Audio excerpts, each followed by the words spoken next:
What's up, and welcome back, or welcome in to the DualSense podcast for a very special bonus episode.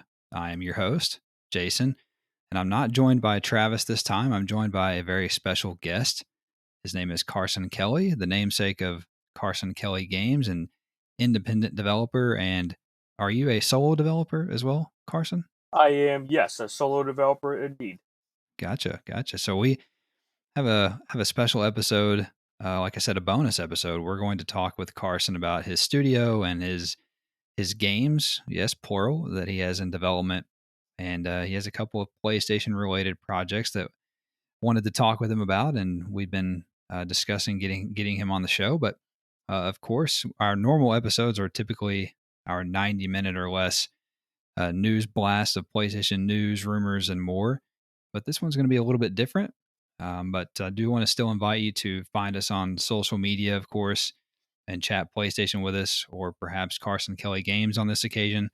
You can find us on Twitter at the DualSense Pod, as well as Instagram, where we usually share virtual photography from in-game photo modes. We're also on Facebook, if anyone still uses that, and find our blog as well, which is the DualSense Podcast.wordpress.com, where you can find our episodes each week, or if you're curious what Travis and I look like, you can find our lovely faces there as well. So without much further ado here, we're going to jump right into a conversation with Carson here about his studio and his project. So Carson, I just wanted to first thank you for coming on the show. It's our pleasure, my pleasure to have you. And like we were talking before we started recording, we've been kind of going back and forth for a couple of months now about getting something together and talking about your games and PlayStation on the show. So it's a pleasure to have you. Yeah, thank you for having me. I appreciate it very much. PlayStation has been my home for many, many years. So this is like a homecoming. Yeah, awesome. Well, first, let's kind of just, I guess, break the ice here and start by just discussing your studio in general. And can you just tell us a little bit about Carson Kelly Games and when you got that started and we obviously found out you're a solo developer, but talk to us about the studio in general when you started and what genres or styles of games that you like to make. Well, Carson Kelly Games has been going on mostly since 2016, 2017.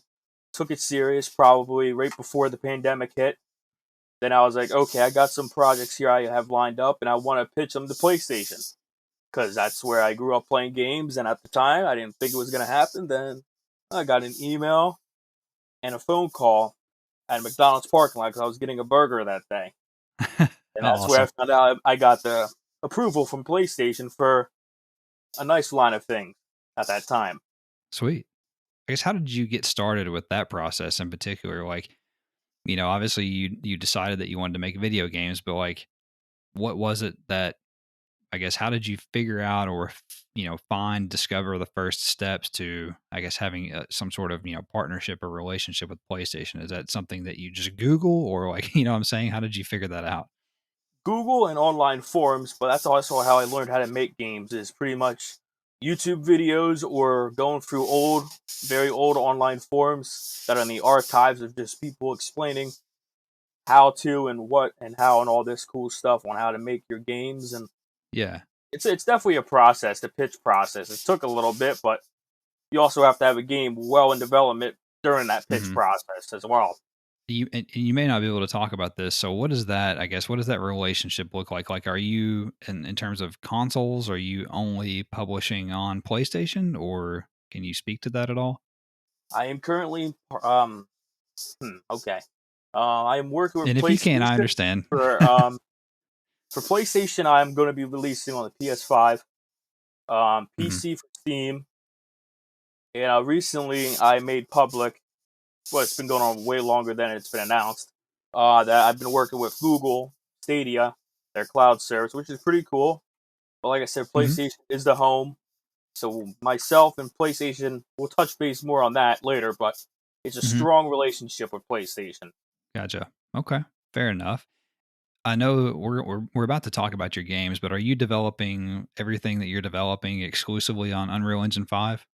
Talking Dogs originally started development on Unreal Engine 4, but hmm in June of 2021, when the early access came out for Unreal Engine 5, very early prototypes. the engine, I believe. Not prototypes, but early access version. That's when I converted over. So it's been a little while for that, but every game recently, pretty much every future game coming from me will be exclusively made on Unreal Engine 5 and deliver on that. But Talking Gotcha. Dogs 1 was the only game that did not start development on Unreal Engine 5. Gotcha. And what's your experience been with Unreal 5 so far? Is it everything that it seems like it is as far as awesomeness, or It's pretty wicked. I yeah, mean, the it main seems pretty character of my robust. game looks very better. Visually looks great. Looks like how I wanted him at the very beginning. Right. Yeah, like it's like the visions true has come true now basically. Yeah. Nanite is a great feature in Unreal Engine 5. Even though for my type of game you don't need it unless if I'm building like a realistic type Last of Us style game, which maybe in the future, but that'll take a long, long time. Sure. Well, we've kind of skirted around it here and flirted with it a little bit. So let's talk about your first game that it seems like it's going to be releasing first on your sort of Yes. slate of games. Man, this goes without even saying, I know you're working on a couple of mobile games as well, but obviously we're a PlayStation show, so we'll stick to that. But let's talk about your first game, which is Talking Dogs. So what, I've seen some of your trailers and stuff like that, so I have a little bit of, knowledge of what the game appears to be, but can you just talk to us about what is Talking Dogs? Well, Talking Dogs is about a dog named Phil, who's a husky, and he's on an adventure to find his best friend Glenn, who's a German Shepherd. Pretty much throughout the game, you're going through a short adventure. It is a short game. Mhm. That's how it was always planned at first, and it's a short game, very family friendly game. You can play if you have kids, nieces, nephews, sons, daughters, whatever. And it's a very kid friendly game. It's kind of inspired by Spyro and Crash Bandicoot, but a mixture of both. And there is some platform elements, but it's like an experience more than a game. But it's a game, so it's a mixture of a game and an experience. I haven't really touched Okay. base on that, but after having internal testing here where I'm located, there a lot of people feel like it was an experience, and that feedback was good. They loved it, but a lot of improvements were made to the game since then. Okay. A lot of good things, but it's a I'll say like a hmm, action adventure maybe, but more of an experience now at this point in Okay. time. Cool. I really love the art style of it. What it reminds me of is like a mixture of, I want to say Bug Snacks, but more so that game. That's Have a you cool have you game. seen it? It's called Lonely Mountains Downhill. Have you seen that? That it's like a cycling, like a Zen, like cycling game. Have you seen this Lonely Mountains Downhill? I haven't seen that, but I did play Bug Snacks, and I thought that game was pretty cool. Yeah. It Very well cool it- game. your yeah, well your art style, your art direction reminds me of a mix of like Bug Snacks and Lonely Mountain Downhill. And yeah, you should look that up, and I think you'll see what I'm talking about because I saw like some of your Okay. character models today when I was looking at it. I think you've got a photo out there, a screenshot, or maybe it's in a trailer of like a trucker or something in there, and it reminded me That of truck definitely got Lonely touched Mountain. up a bit recently. In Gotcha. UE5, the truck looks more brighter. I haven't got recent UE5 footage yet because I'm saving that for like the official trailer, which Sure. is not a gameplay trailer, but it's gonna be like a trailer, which will go out next year. But Cool. it's a lot better. So, is there any inspiration behind your game in terms of, is there another game that kind of inspires you, or can you compare it to any type of game at all? I could compare it to a game, but the main inspiration comes from a movie. But for a game inspiration, I'll have to say Spyro. 'Cause when I Okay. always played Spyro, I was always imagining, what if this was a dog? What if this was a dog? What if Spyro was a dog and he can do everything Spyro does, but as a dog? That was also an inspiration. But the movie inspiration is a movie called Homeward Bound. It's a classic Oh yeah. Disney movie, Mm-hmm. very Heck yeah. emotional, but beautiful movie about two dogs, and a cat named Sassy or Yeah. Sunny. Great movie that is, and that's probably the more of the backing inspiration of Talking Dogs. I'm actually working on a side blog about that. That's Sweet. going very detailed. That'll probably come out next year. Gotcha. Yeah, dude. Homeward Bound is an awesome movie. And you're right. That's it's absolutely a classic. No, without a doubt. Hmm. Hopefully, they don't remake the Homeward Bound. Keep it how it Yeah, is. yeah, Classic. yeah. I agree. So I know you've got a lot of irons in the fire. Like you're working, you've got your website you're working on. You know, like you said, you're trying to work on your game, promote your game, and everything, especially related to Talking Dogs. But have you said anywhere when Talking Dogs is releasing? And is it and what all? I guess what platforms too? I know you've said PS5. Is it coming anywhere else? Talking Dogs is currently locked in on PlayStation 5, PC, the Steam for Steam PC, same thing, PC Steam. Hmm. Then Google Stadia, other platforms I am in talks with, but by the time we get deals done, it'll be a little off schedule. But Sure. for right now, Talking Dogs 1 is slated for June 30th, 2023 on PlayStation 5, PC, and Google Stadia. And those are the only three platforms as of now. Awesome. Okay. So a nice June release next year. Seems like a pretty good Yes. time to release, especially if it's anything like this summer. So you got some landing room, for your game. But And the game's in a good shape right now. I know that coming from the person making it may sound biased, but it's or based, whatever people say, but it's in good shape. It's yeah, gonna be hitting it's almost done. Post production final stages. It's almost there to the finish line, but then I'm gonna sit down, go through it 100, maybe 1,000, 100,000 times and make sure it's right before I send it in. that's dedication. Gotta do it. Yeah. So when you say send it in, you mean to like Sony, Google, et cetera, for certification, Hmm. or Yeah, to for like all you? their certification Mhm, processes, so they can mhm. have their own teams be like, hey, if this controller ain't functioning, we gotta send it back to you. Right. And I don't want that, so I want to make sure everything's good on my end before I send it to them. Because it could Sure. take a little bit for everybody. It takes a little bit. Yeah. Will Talking Dogs have a platinum trophy? I love trophy hunting on Hmm. PlayStation, and that's something very cool to me. Last night, fun fact. Sorry to get off topic again, but No, I you're fine. recently got I platinum Miles Morales, the PS4 version, last night. So there'll be a platinum trophy, probably. Probably. My goal is to have it on launch, but if not, I could always add it later on because it's definitely something I want to do. That I want to Cool. take full advantage of it best I can. Sure. What about on PS5? Will it take advantage of the DualSense controller in any way, like the triggers and the Oh yes, haptics? oh yes. That's I was Talking hoping Dogs so. will take advantage of the Dual Sense and all of its features.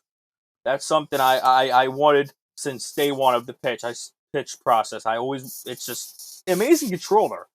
It It makes is, the man. DualShock 4 man look like a prototype. It is. It's You amazing. mentioned that. Yeah, you mentioned you're developing this for Stadia too, and this, people will laugh when I say this, but before the DualSense controller, the Stadia controller was like maybe my favorite that I'd used. Like Stadia has a good controller if nothing else, Yeah, they do. and then Good you get the controller. DualSense. Yeah, and I remember getting the DualSense because do you remember when people were getting DualSenses like early, like before the PlayStation 5 itself came Hmm. out? With like if you I order, got mine like remember that? 3 months early. Yeah. So I remember getting that and like holding it, and I had my wife like shoot a video off my phone for the YouTube channel of like me like kind of going through it for a couple minutes. So yeah, I love the DualSense, man. So I'm glad that you're I do too. implementing that. It's definitely the future of gaming, and I hope the DualSense. I gotta watch how I say this next part because it's okay. I hope the DualSense is around like the DualShock was. I'll just say that. Yeah, like that we have a DualSense 2 or a DualSense Pro or whatever whatever Yeah, I, may I have hope you. something like that happens because it Sure, can always be upgraded more, which is a good thing, not a bad thing. And it's something that PlayStation's definitely, I see in my personal view as a fan, it'll be executed more, sure. hopefully. No, yeah, I think that makes sense. I don't think you've said anything that would get you in any trouble. I think that's a pretty safe thing to surmise is as a fan going forward. So I hope Yeah, so. It's an awesome controller. and it works great on PC when testing everything. Yeah. So you mentioned that you're in post production, that things are well on Talking Dogs, and you're kind of in the ending stages, so to speak, of Yes. wrapping that game up. And along those lines, I discovered in getting ready to talk with you on the show here that you have two sequels already in development for Talking Dogs. You have Talking Dogs 2 and 3 in development. Is that correct? Yes, Talking Dogs 2. Fun fact: when Unreal, in 2021, I started work on Talking Dogs 2. So pretty much this whole time, alongside Talking Dogs 1, I've been working on both the first and second game together, like neck and neck. So those Okay. two, Talking Dogs 2 is coming out at a strange time. It's going to be coming out in the year 2026. Okay. I don't know what technology will be then, but I could take a guess on what could happen that year, and I'll keep that to my chest. But Sure. Talking Dogs 2 has been in development for a little over a year, coming on 2 years. Talking Dogs 3, which was a shocker.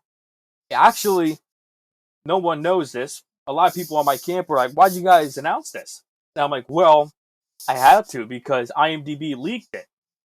And on my, IMDb if you did? search my, yeah, if you search my name on IMDb, it says Talking Dogs 2 and 3. And I'm like, "Mother trucker." And I was Okay. like, wow. So yeah, they leaked that. I don't know how they got that info. Yeah, I But was about to say, how did they know about that? Yeah. Talking Dogs 3 is in pre-production.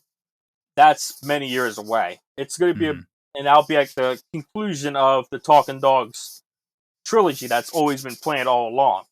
Okay. That was my next question is why make 3 games instead of 1 big game or, but that makes sense if you were planning it as a trilogy, so okay. Yeah, it's always been planned as a trilogy. I would have done it with one huge game. I thought of Mhm. that in the early stages, but I was like, you know what? I want to make it as a trilogy. It's not a cash grab sequence. It's just first game's gonna be a short experience, then the second one's gonna be a little longer, then the third one's gonna be this huge waza. So Gotcha. it's gonna be fun to experience when the time comes, of course. Cool. Okay.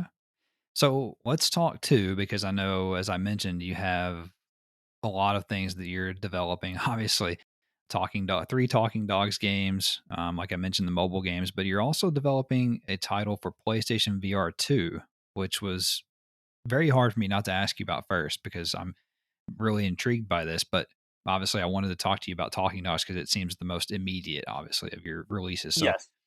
let's talk about your PSVR2 game, which is called Into the Wilds. So this game I don't know anything about because I don't think you've publicly said anything. So can you talk to us about what is Into the Wilds? Well, Into the Wilds is hmm, it's gonna be very hard to talk about because I understand. my overseers at PlayStation haven't said much about their system yet. I mean, that's Sure. peripheral.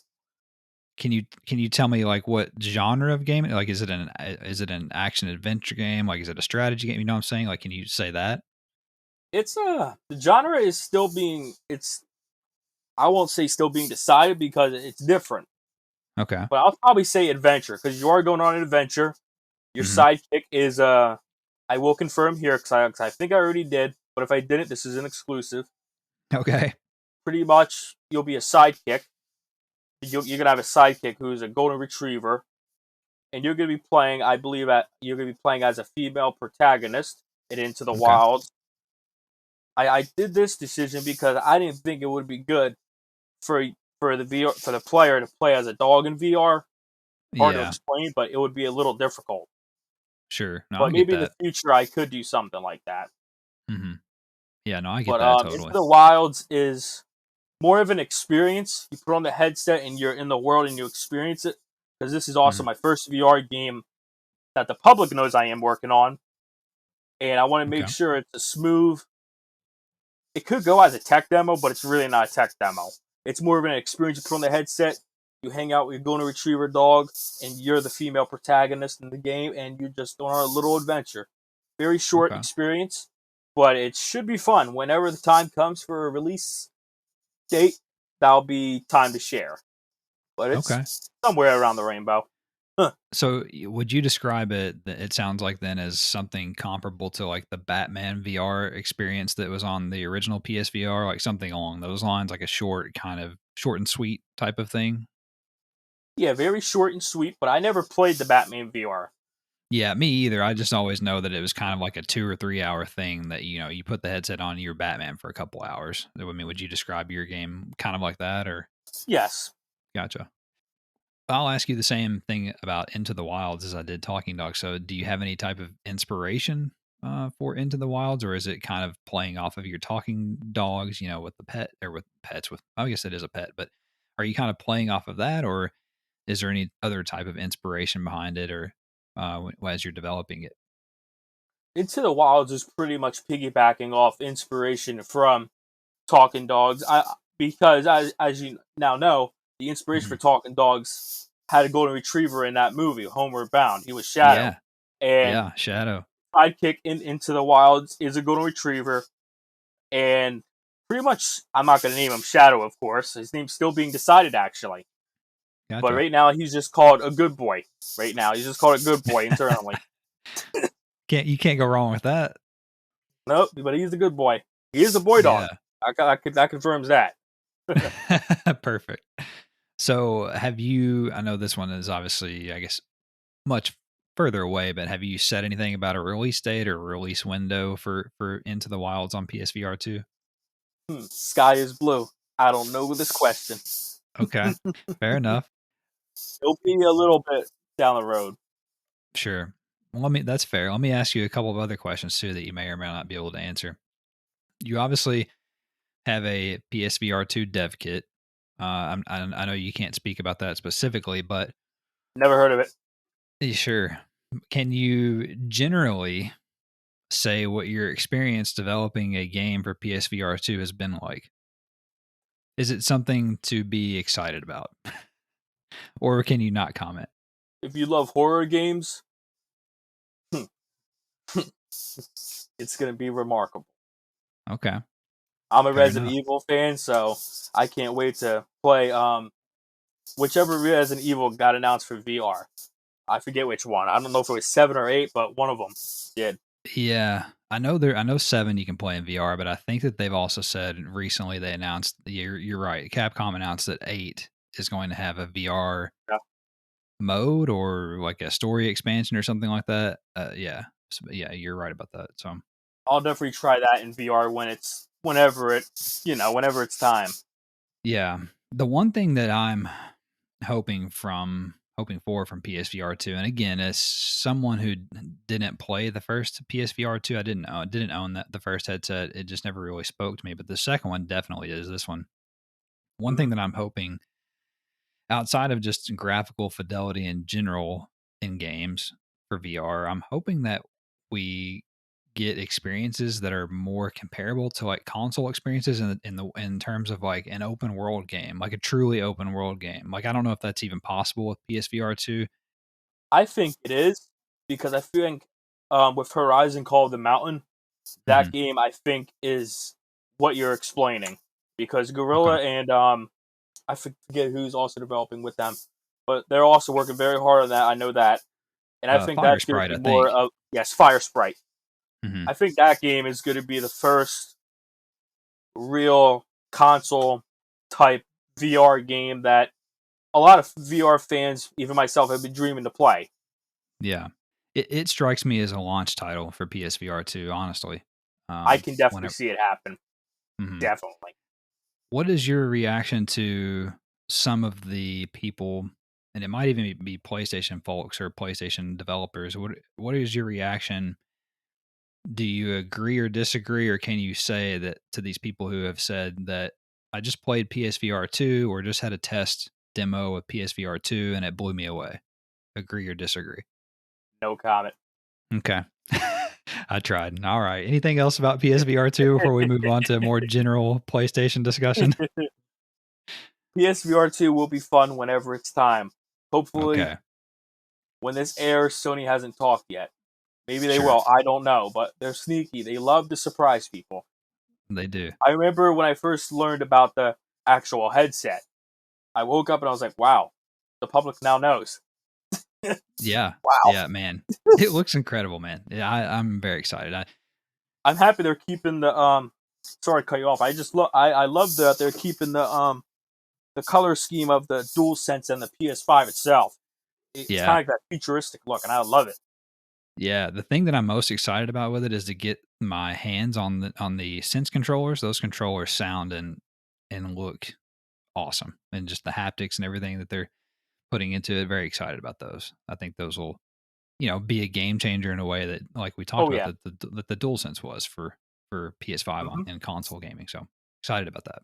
The Sense controllers will probably be like well, yeah, pretty much the same level as I guess not same level, but I can't think of the damn word, but it's gonna be on the good. It's gonna be great to experience with the games and stuff when it's time.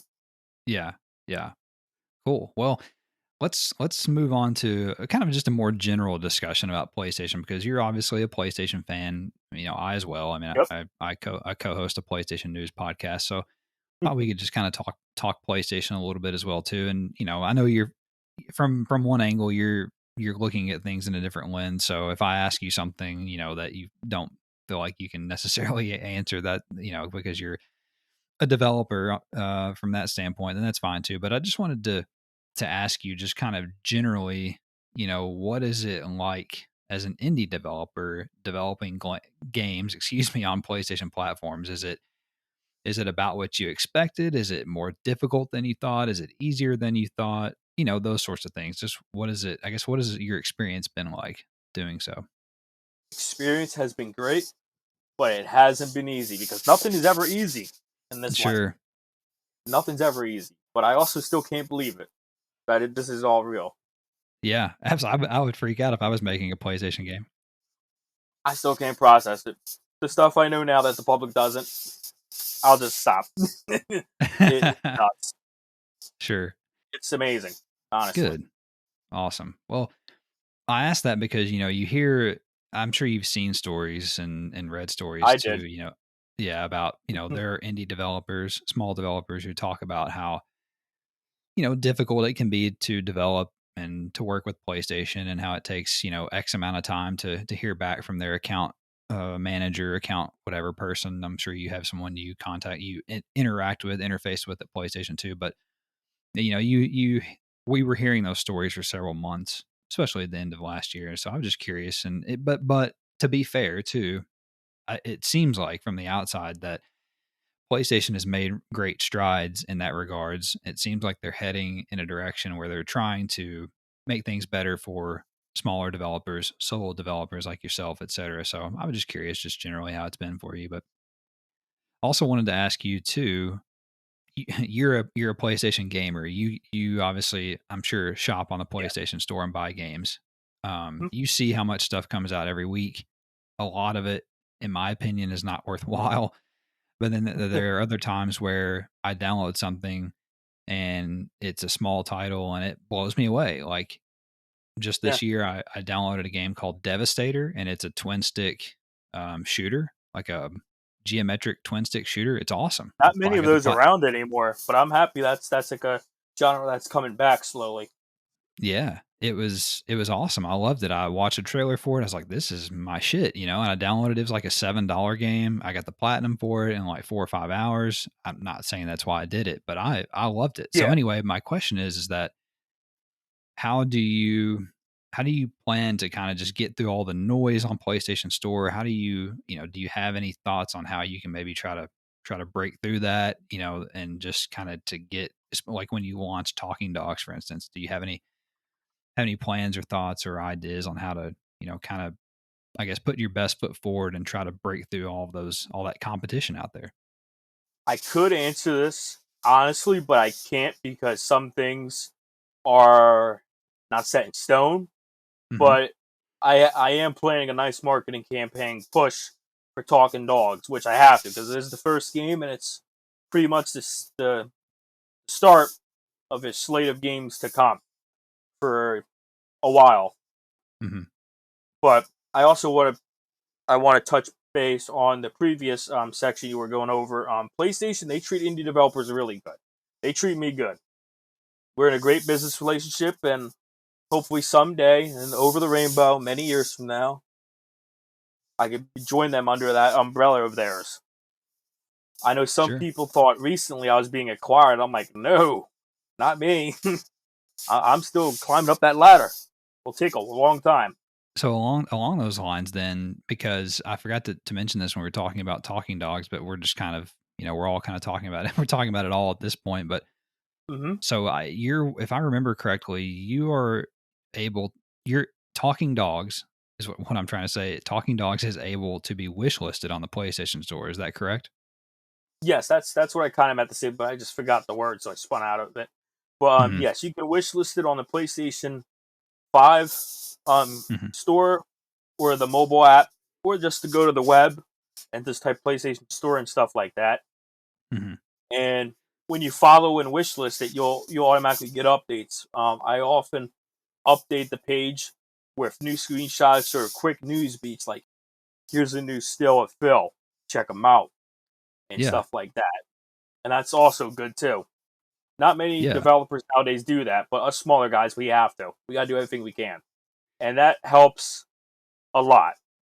I've got it. So the reason why I asked that is because not number one, that's awesome that you have, you already have a store page for your game and that you can wish list it. But the other reason is because I don't know. There are lots of, well, I say lots, but there are many indie games that have store pages, but I haven't seen many that have the ability to wish list. So I say that to say that it seems like you have a little bit, I guess, closer partnership with PlayStation is what I'm trying to say. Or is that the case, or or is it just the case of you like putting in the work to be able to have your game wish listed and have a store page, etc.? Which one of it? Which is it? Is it both, or is it one of those? I will say my partnership with PlayStation is very close, but Hmm. I believe what you're explaining could be a bug because I believe all partners, including myself, are eligible for wish listing. Or Okay. maybe they haven't offered that store or whoever out there who hasn't have that wish list feature maybe is not eligible. I haven't Okay. came across that, but And maybe it's just me. Maybe you're right. Maybe if you're on the PlayStation Store, like maybe if I search whatever game, if I search ABC game right now and it's not yeah, out, okay, let's say a game that's not out yet. If I search it, maybe I can wish list it. I've just never noticed that. But so I'm just curious because but I when I did might be search a for your bug. game, yeah, but I did search for your game and had the ability to wish list it and did. So I was just curious about that because some games I see it and some games maybe I'm just not paying attention. But I was just curious. So I also kind of just to get towards the end here and just to wrap up because I told you I'd only take about 30 or 45 minutes of your time. I wanted to just Okay. talk talk with you about, PlayStation as a platform, your history with it. When did you start playing on PlayStation? Or are you like me, somebody who played, on PS1 all the way through? Like the only system that I haven't played on is a PlayStation Portable, but the rest of them I own played on. So what's kind of just your relationship with PlayStation throughout the years? I missed my chances with PS1, but I started with PS2, and ever since then, I've been playing that all the way up till now. And I also played some old retro systems over the years, but PlayStation's been my home. But nowadays, I have to make sure I'm not a console fanboy, but I'm not. I play on everything, but PlayStation's been my home way before console wars was a thing. Dating back to, I forget when the PS2 launched, but I've been PlayStation since then. It's Yeah. pretty I want to say it was remarkable. two. I want to say 2000, maybe 2001 for Okay. PS2, I I think. think I got my PS2 in '03 or 4. So a little late, but I did get to Mhm. experience the majority of those games. Yeah, absolutely. Man, the PlayStation 1 for me, I would say, if I was going to rank PlayStation consoles, I would say maybe, of course, there's always some recency bias, but I would say maybe PS5, PS1, PS4, PS Vita, PS2, PS3 last, probably in that order. And again, I haven't played PlayStation Portable, and that's sold, gangbusters. So a lot of people hold the portable in high regard, but yeah, for me, I would say PS5, PS1, and then probably PS4 would be a top three. So That's definitely a great list. The PS4 blew me away with yeah, some of those games. Like, since we're now talking about PlayStation, I could talk as a fan with you. yeah. I'm scared to see what Naughty Dog's going to do. Oh my gosh, me too, They're man. they're they're they're they're they were an inspiration. They're an inspiration to get my games like that. But wow, what they did with The Last of Us on the end of the PS4 and what Sucker Punch did with their new IP Ghost of Tsushima, I don't know what to say. Yeah, Breathtaking. I agree. Yeah, Naughty Dog's one of those handful of studios in the world that are like really like cream of the crop, top of the game, and selfishly, I'm hoping that they are making a new IP, a new game outside of The Last of Us, Uncharted, and so on. I would love to see a new IP from them. Don't get me wrong, I love the Last of Us series, but the last one, Hmm. ooh, I love that game though. It was just very Yeah, dark. I wasn't expecting that from them. No way. yeah, yeah. I agree. I'm excited about the multiplayer game though, factions or whatever they end up calling it. I'm definitely excited about that. Part of me thinks that's a battle royale. From a fan perspective, that looks like a battle Mm, royale to me. I could see that, or at least having a mode in it within it, whatever it ends up being. So I'm excited about it. Looking forward to it. What Speaking of excited about it, what's your most anticipated PlayStation games coming down the pipeline? Or, if it's one or maybe you have a couple that you're like super excited about, what would you say they are? I'll probably have to go with my highest right now. It's Marvel Spider-Man 2 and Wolverine. I know that's just two from Yeah. Insomniac, but they proved that they could do a superhero game and they can do it well. Storytelling is great. I Every time I see Spider-Man news, I'm just hoping for that new gameplay trailer from them. I'm I waiting. know. That's definitely like my most anticipated, probably since. It's been a while, but it's definitely up there. My most anticipated PlayStation game. I'm definitely hyped about that one too. I think we might see some gameplay of that before the year's out. Just my opinion. I have a feeling that that's coming. For me, like I said, I think The Last of Us multiplayer is definitely up there. The problem is that we don't know a whole lot about what else is coming from PlayStation right now. I think that's going to change here in the next few months. But other than, like you said, Probably. Wolverine and Spider-Man 2, we don't know anything past, this year. So Pretty much the whole slate during the last two major shows has been released, and of yeah. course that big 2020 show. So Hmm. I have no doubt in my mind, as a fan talking here, that Sure. PlayStation will talk sometime soon. That's Yeah. just my I fan agree with respect. that. Yeah.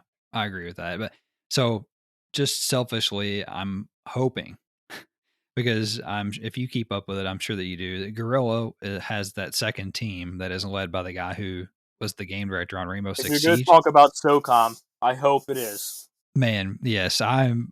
Oh my god, I'm praying, begging for SOCOM for a reboot, I've been waiting revival of that years. series. Man, It needs to that would return. that would put me on the floor because SOCOM was the first game that I ever played online multiplayer for. You talked about the PS2.